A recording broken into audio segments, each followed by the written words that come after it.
Hello everyone, I hope you're all keeping well, healthy and happy.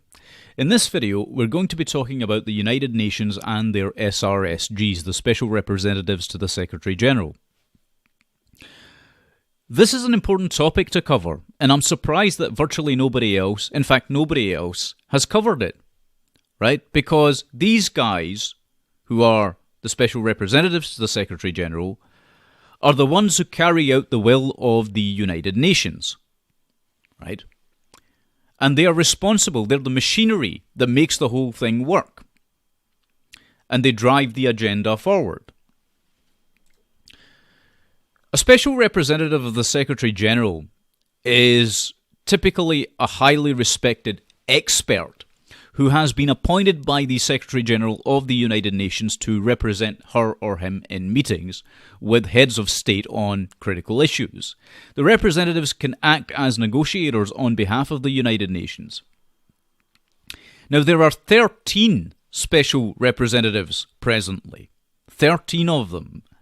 Now, the significance of that number won't be lost on you guys. I've talked about how the Fabian Society, for example, has a central contingent in its committee, in its executive committee, comprising of 13 members. The UN's SRSGs total 13 members. There's a reason why. I won't go into that just now.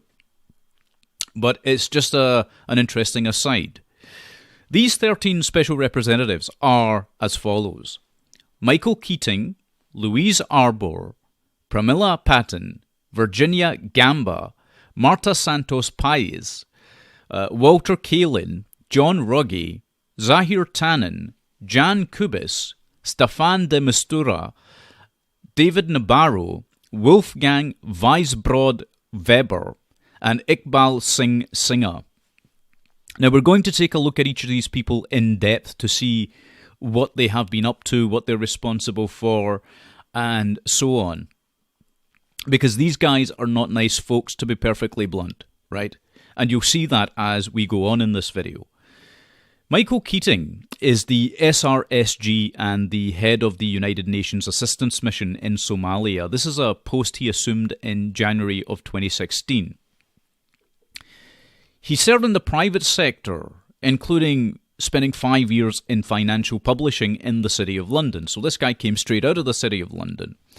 He then went on to work in television as associate producer on documentaries that were broadcast by the BBC and Channel 4, as well as a company called Media Natura. Now, it's important to note that if you look into any of these organizations, they are serious manipulators of public consciousness, and I think most people probably already know that. The mainstream media's methodology of hypnotizing the masses is probably by this point well known.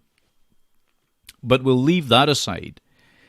There's a far more important controversy surrounding this guy, and it was uncovered on the 12th of February 2018, just this year, very recently, a few weeks ago actually, in an investigation by journalist Sam Killie, which revealed how money given directly by the United Nations under a program that Michael Keating and his department came up with, that this money was that was supposed to be given to people that were displaced by conflict and famine, was ending up in the hands of Africa's oldest terrorist organization.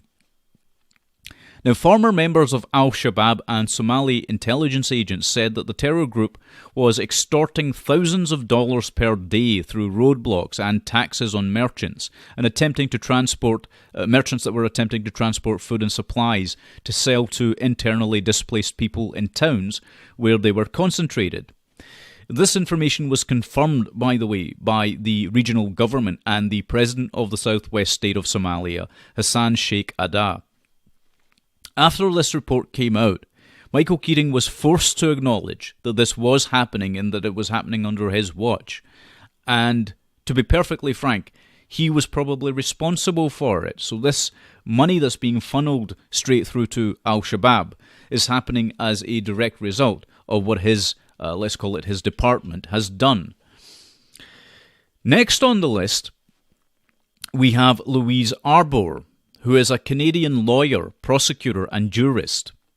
This is a very, very dangerous person indeed, and you'll see why when I get into this. She's currently the UN SRSG for international migration. Well, that obviously, for those of you that are in the loop, who are properly in the know, you'll understand why that is of significance. This woman was responsible for a vast proportion of what happened with the mass refugee crisis, as some are calling it, or the more appropriately the migrant crisis perhaps, or I would refer to it as a mass invasion force, as I have done, by people with an ideological agenda who want to displace the indigenous peoples in various countries in the West. Arbor played a massive role in that. Okay, I am stating this point blank. Arbor was the UN High Commissioner for Human Rights, a former Justice of the Supreme Court of Canada and the Court of Appeal for Ontario, and a former Chief Prosecutor for the International Criminal Tribunals for the former Yugoslavia and Rwanda. From 2009 until 2014, she served as President and CEO of the International Crisis Group. Now, here's where it gets really interesting. For those of you that don't know, the International Crisis Group, the ICG, is a transnational, non-profit, non-governmental organisation founded in 1995. It advocates policies directly with governments, multilateral organisations, and other political actors, as well as the media. The ICG was embroiled in controversy in April 2013 when it awarded Myanmar President Thein Sein its Pursuit of Peace Award.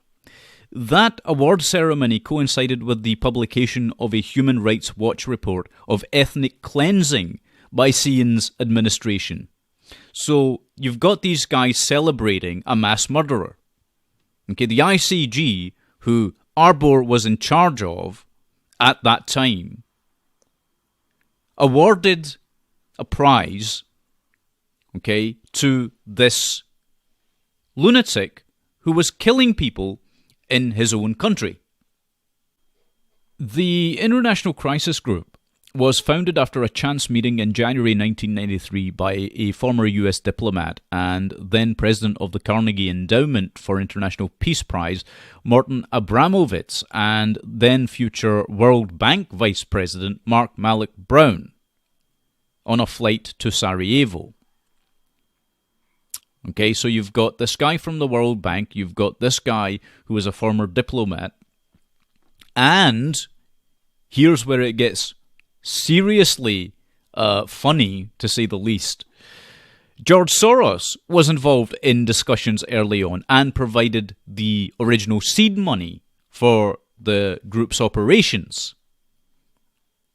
Okay, in the early stages of the group's history, funding came mainly from co-founder, because he was a co-founder in the organization, although it's not talked about very much, George Soros, the chairman of the Open Society Institute, which is actively working to destroy nation-states, to destroy their sovereignty, to overthrow governments.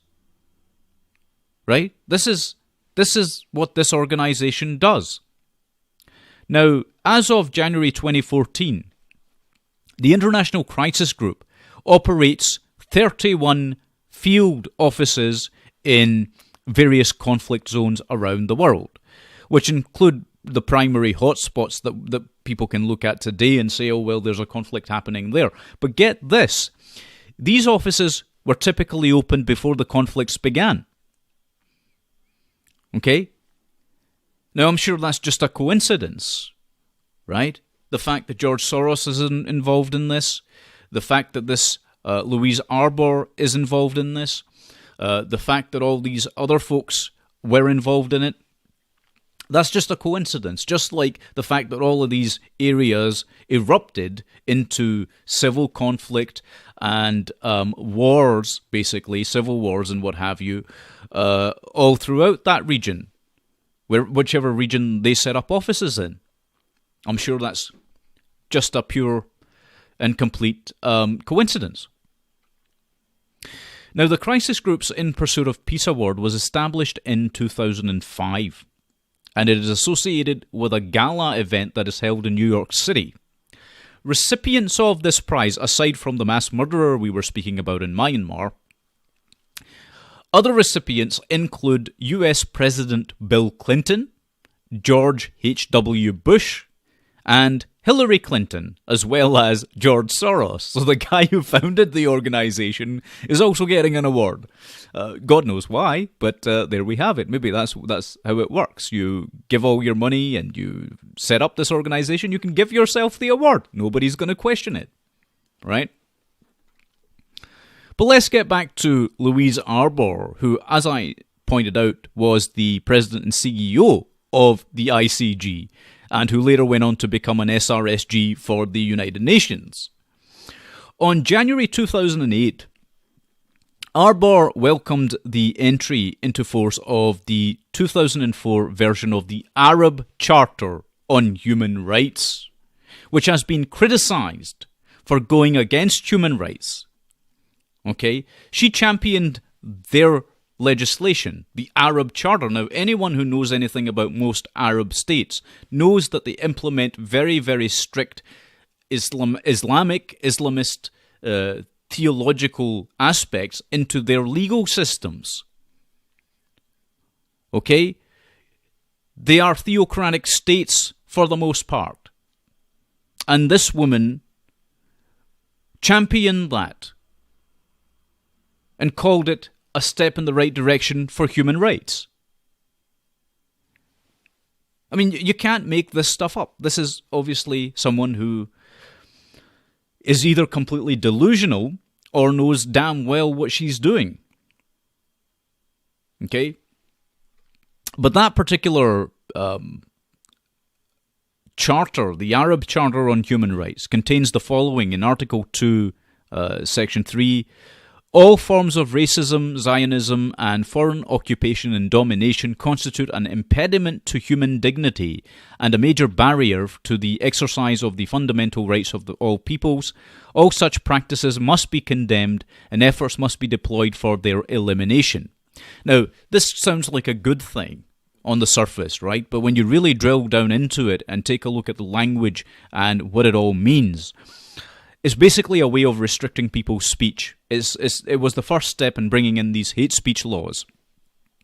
As I explained before in a previous video, the Organization for Islamic Cooperation, the OIC, has gained more and more pull inside the United Nations. And they have thus then pressured, through these SRSGs, they've pressured various nations, and Louise Arbour happens to be a Canadian, of course. Now, if you take a look at what's happening inside Canada, these blasphemy laws that are coming into force were first proposed by the OIC in the United Nations. I talked about this before, right? But I'm sure this is all just coincidence as well. Everything that we're talking about, pure coincidence. Nothing to see there. Don't look behind the curtain, right? It's ridiculous. On the 9th of March 2017, Arbour was appointed by the UN General Secretary Antonio Guterres to be his special representative for international migration, and she was set to lead the follow-up to the migration-related aspects of the 19th September 2016 high-level summit on addressing large movements of refugees and migrants. Well, there you have it, you see. So, the problems that exist right now in much of the third world are down to these organizations, both governmental and non-governmental, that are presided over by these kinds of folks who then serve in the United Nations to destabilize, displace people, and cause havoc in the West. It's insane. It's insane what's happening. Now, another SRSG that we mentioned is Pramila Patten. She's a Mauritian-born British barrister, rather. She was appointed in 2017, and her office was established by Security Council Resolution 1888, which was, here's something that'll make you laugh, it was introduced by Hillary Clinton. Okay?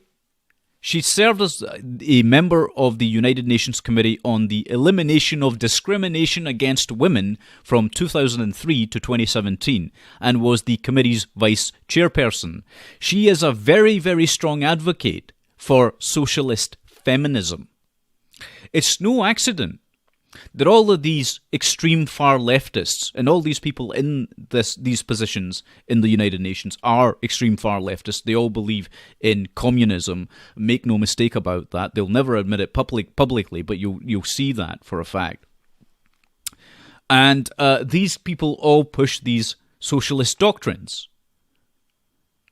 Right? Now, I explained before once, for those folks that are new to my channel, that haven't looked into my work, you really need to pay attention.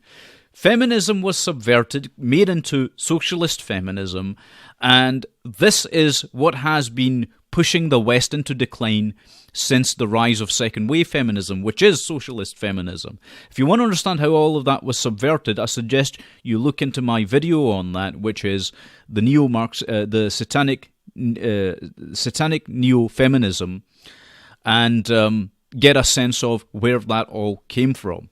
I know the title was a bit colourful, but believe me, it's jam-packed full of information on how this all came about.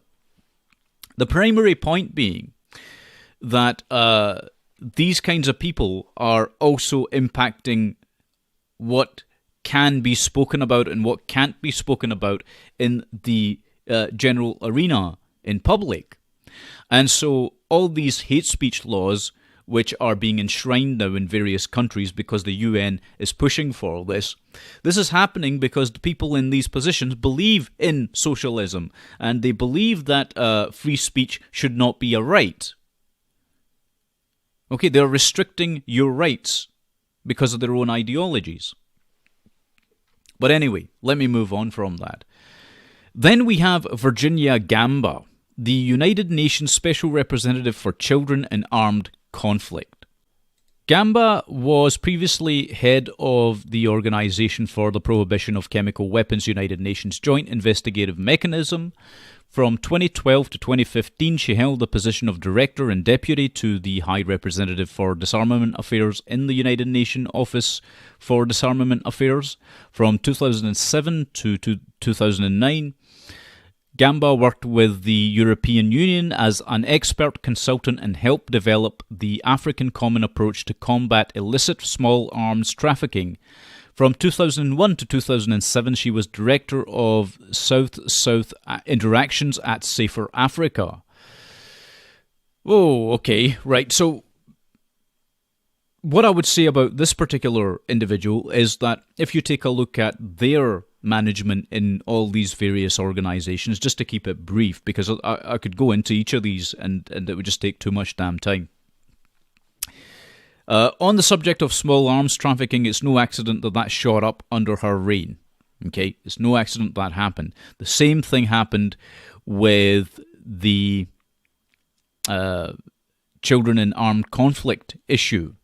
The number of children that ended up involved in armed conflicts in the regions where the UN set up its bases, again, you find that that increased. It didn't decrease. The problem became far worse. It became considerably worse under her tenure. So that's something to take away from that. Very rarely does the UN actually do what it says it's setting out to do.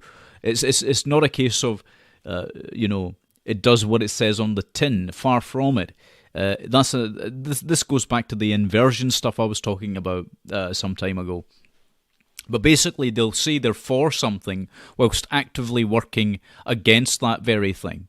Because they say they're for it in public, or because they've got a title that sounds like it's for whatever it is that they say they're for, people buy into that. They don't understand that is just a shield that they use in public. Okay, they don't understand that. The next person that we're going to talk about is Marta Santos Paes, the UN SRSG on violence against children. This is laughable. Okay, this is laughable that this person has this title, and I'll tell you why. An Associated Press investigation revealed in 2017 that more than 100 UN peacekeepers ran a child sex ring in Haiti over a 10-year period, and none of them, not a one, was ever jailed for it. The report further found that over the past 12 years, there have been almost 2,000 allegations of sexual abuse and exploitation by peacekeepers and other UN personnel around the world. The Associated Press found the abuse is much greater than was previously known. As of 2004, Amnesty International, before this report came out by the Associated Press, Amnesty International reported that underage girls were being kidnapped, tortured, and forced into prostitution in Kosovo, with UN and NATO personnel being the customers driving the demand for sex slaves. Now, the UN's Department of Peacekeeping in New York acknowledged at that time that peacekeepers have come to be seen as part of the problem in trafficking rather than the solution.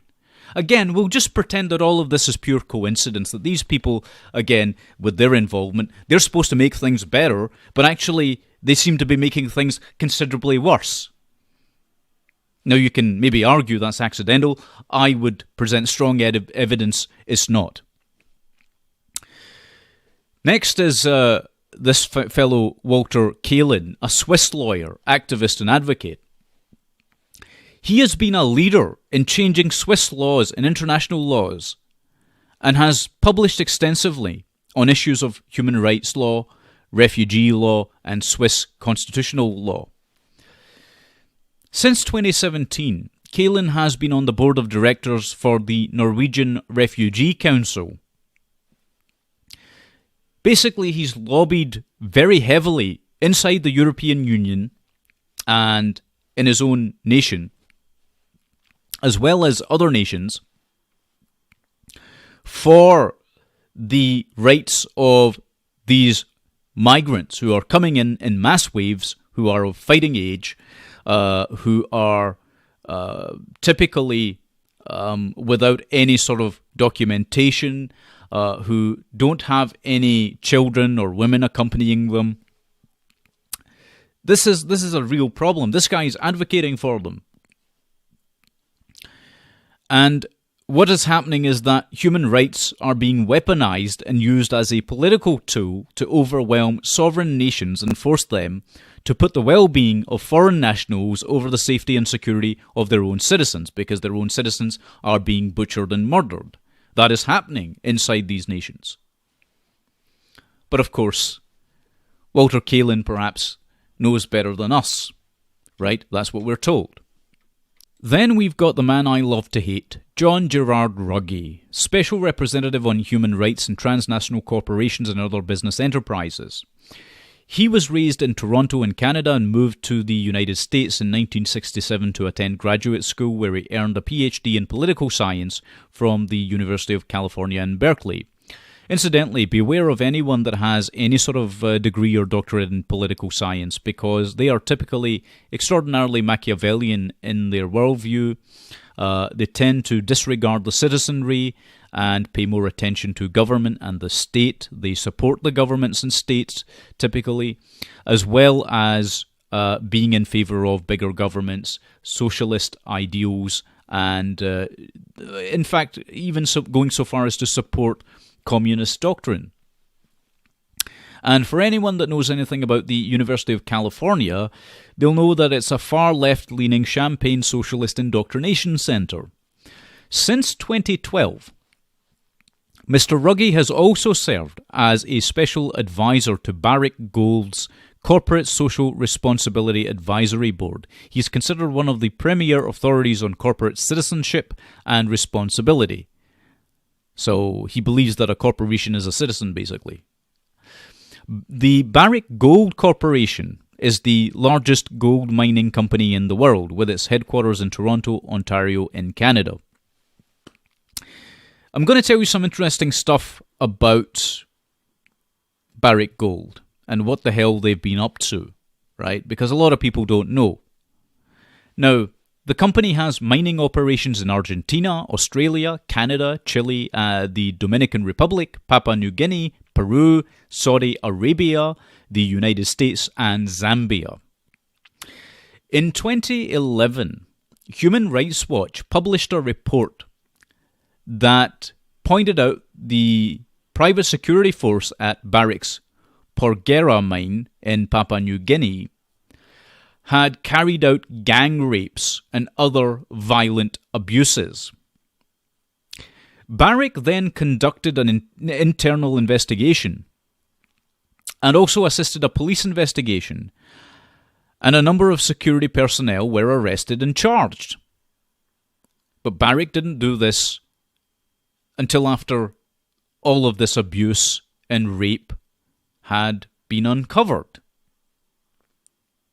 Barrick Gold revealed in 2013, after another independent investigation, that the company was paying indemnities to 14 women who were raped by mine security guards in Tanzania. What a wonderful company to work for. And this is the company that John Ruggie worked for. I mean, think about this for a second. Is this a corporation or company that the United Nations should want to be associated with? Just like the other groups we talked about, just like with everything else? No, but they are. So make no mistake, the United Nations is a sinister organization.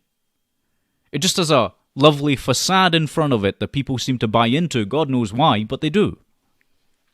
Now, I'll keep it short and sweet with the rest of these slime balls. Staffan de Mistura, the SRSG for Afghanistan, a long-serving Italian-Swedish diplomat and former member of the Italian government. He's also currently the United Nations Special Envoy for the Syria crisis.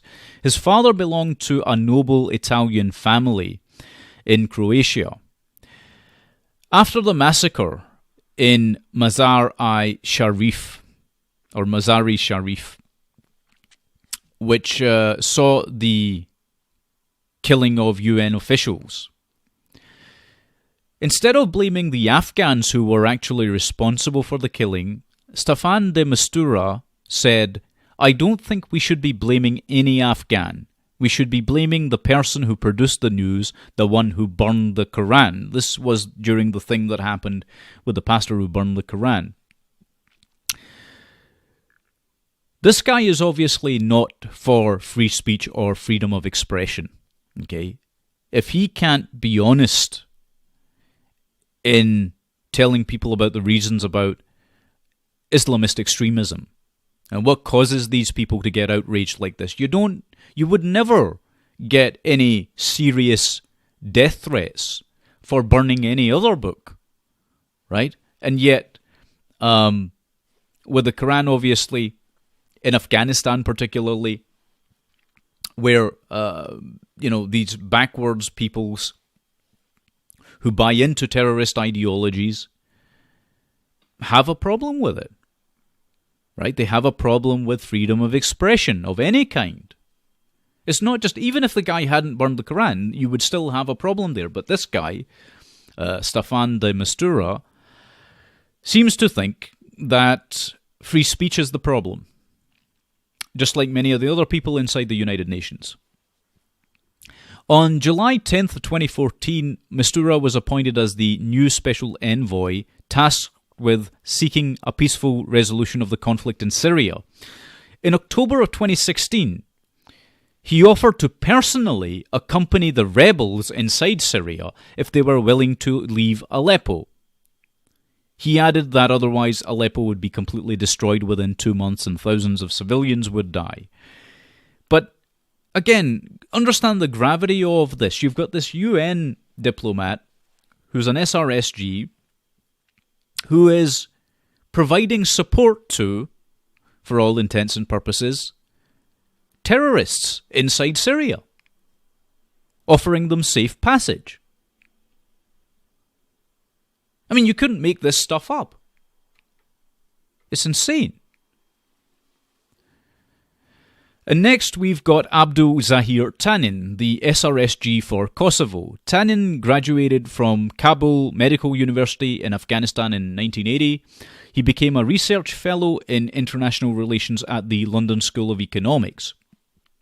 If you'll recall, I explained in a previous video, the video I did on the Fabian Society, how that organisation had funded and founded the LSE to export their ideology, which is where Tanin graduated from. In 2006, Tanin became vice chair of the Committee on the Exercise of the Inalienable Rights of the Palestinian People. It's a point to note that no other peoples have their own specific committee at the UN. The Armenians, for example, don't. So, I think it speaks volumes, quite honestly, about the leanings of the United Nations itself. Our next member, or next SRSG, is Jan Kubis. This is the Special Representative and Head of the United Nations Assistance Mission in Iraq. The Slovak diplomat was formerly in the Organization for Security and Cooperation in Europe, the OSCE, as the Secretary General. From 1980 to 1985, he served in the Czechoslovak embassy in Addis Ababa in Ethiopia.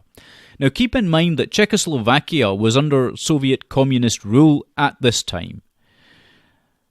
And from 1989, he served in the Czechoslovak embassy in Moscow and as deputy head of the embassy from 1990 until his departure in 1991. This guy, who has strong affiliations with the Soviet communist regime, was appointed as an SRSG. It's just something to think about. Then we have David Nabarro, an international civil servant and diplomat who served as Special Advisor to the United Nations Secretary General on the 2030 Agenda for Sustainable Development and Climate Change. Oh, here we go then, don't we? Hopefully, I don't have to explain to you folks the real agenda behind Agenda 2030, do I? What the UN is up to with this nonsense on sustainable development, which was first touted by the Club of Rome, incidentally. I've done a whole video on the Club of Rome. You should watch that. In fact, you must watch that if you really want to understand what these organizations are all about. I've covered them in extensive detail, as I've done here with the UNSRSGs.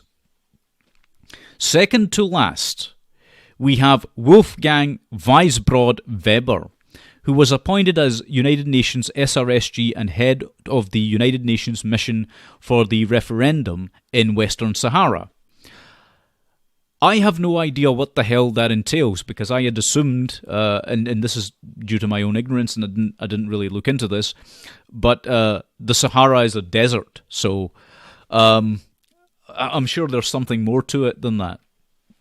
Now, Weisbrod Weber has extensive experience in United Nations peacekeeping operations, for example, in Namibia, Iraq, Bosnia-Herzegovina, Timor, and Leste. Since 2008, he has been the director in charge of Asia and the Middle East in the Department of Peacekeeping Operations of the UN. And again, under his directorship, let's call it, the entire project has basically been a bust. Asia has become more unstable, not less. So again, that's just something to, I would say, keep in mind. And finally, we have Iqbal Singh Singha, Head of Mission and Force Commander of the United Nations Disengagement Observer Force in the Syrian Golan Heights, the region where Israel is currently vying for power right now over the Syrians. Lieutenant General Singha has extensive command experience and knowledge of peacekeeping attained through national and international service. He was Colonel General Staff Sub-Conventional Operations in the Indian Army at the Army Training Command from 2005 to 2006, and held the appointment of Colonel General Staff of an Armoured Division. In 2014, he was embroiled in a controversy when it emerged that he may have ordered Filipino peacekeepers to surrender their weapons to the Al-Qaeda-linked Al-Nusra Front. The UN lists Al-Nusra as a terrorist organization. These 13 people that we've talked about are the kinds of people who work for the United Nations, ladies and gentlemen. Okay? They are people that offer safe passage to terrorists, who cover up rape and murder of women and children, the sexual abuse of children, who act holier than thou, whilst those that work for them behave in abominable and cowardly ways. Now, it would be wonderful if we could chalk up all of this to incompetence, but the truth of the matter is that's not what's happening here. This is being done by design. These people all want to rule over you. These are the people that actively want a world government, that have advocated for a world government. Okay? And just as an aside again, as I pointed out earlier, there are 13 of these SRSGs at the UN, just like with the Fabian Society, just like with the Circle of the Black Sun, 13 members at the highest levels. And many other organizations that have the same ideological agenda have 13 members. But I'm sure that's also just an unusual coincidence. It's got nothing whatsoever to do with the occult, right? So, this is what it boils down to, But do most people understand? No. Do most people want to understand? No. The big question is, are you beginning to understand yet? Anyway, I'm going to leave this video here. But if you've watched, I want to thank you very much for watching. Hopefully you've learned something from this, and we will speak again soon. Anyway, for now, take good care of yourselves. God bless every one of you, and we'll speak soon.